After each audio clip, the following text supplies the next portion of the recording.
এবং জুলাই সনদ বাস্তবায়নের দাবিতে আয়োজিত আজকের বিক্ষোভ মিছিলের সম্মানিত নেতৃবৃন্দ, 11 দলীয় ঐক্য জোটের বিভিন্ন পর্যায়ে দায়িত্বশীল বৃন্দ, সমবেত আপন ছাত্র জনতা, আসসালামু আলাইকুম রহমতুল্লাহি ওয়া বারাকাতুহু।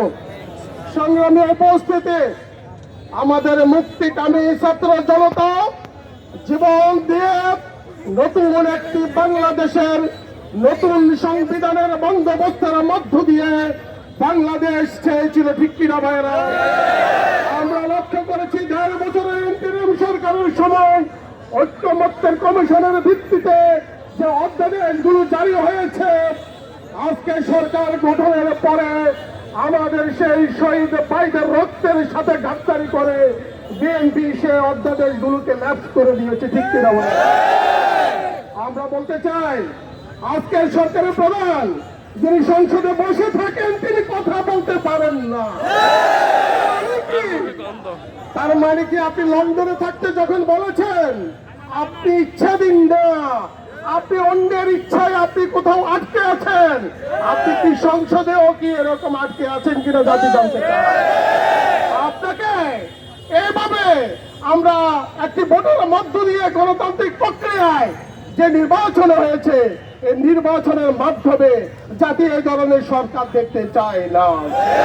স্পষ্ট বলতে চাই, গণঅভ্যুত্থানে হাজার হাজার ছাত্র জনতা যেভাবে রক্ত দিয়েছে, আবারও প্রয়োজনে গণভোটের জুলাই বাস্তবায়নের জন্য, জুলাই সনদ বাস্তবায়নের জন্য আগামীতে যদি সিদ্ধান্ত আসে এই রাজপথে আপনারা দখল নিয়ে সেই গণঅভ্যুত্থান আবার বাস্তবায়ন করতে রাজি আছেন কিনা? আমরা হুঁশিয়ার করছি, সাবধান হয়ে যান। সেই জুলাই যুদ্ধের এখনো বেঁচে আছে।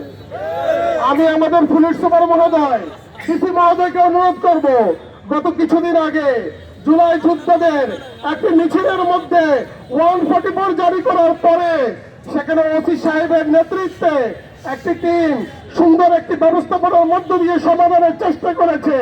আমরা লক্ষ্য করেছি অতি উৎসাহী 2-3 জন পুলিশ কর্মকর্তা, দায়িত্বশীল কনস্টেবল জুলাই যুদ্ধ মুরাদের উপরে যেভাবে ন্যাক্কারজনক হামলা করেছে,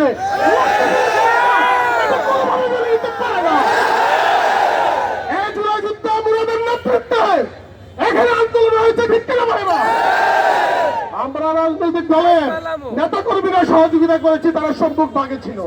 অতএব আমরা অনুরোধ করবো পুলিশ সুপার মহোদয়কে, আপনি চিহ্নিত করেন যে পুলিশ সুপার, যে পুলিশ সদস্যবৃন্দ এভাবে জুলাই যোদ্ধাদের গায়ে আঘাত দিয়ে এই জুলাই যুদ্ধের রক্ত এবং এখানে অপমানিত করেছে, এর বিচার আপনি করতে হবে। আগামী দিনে যে কোনো আন্দোলন সংগ্রামে চাপিয়ে পড়ে জনগণের এই গণভোটের রায় বাস্তবায়ন করে ছাড়বো ইনশাআল্লাহ। ধন্যবাদ। আল্লাহ হাফেজ। আসসালামু আলাইকুম।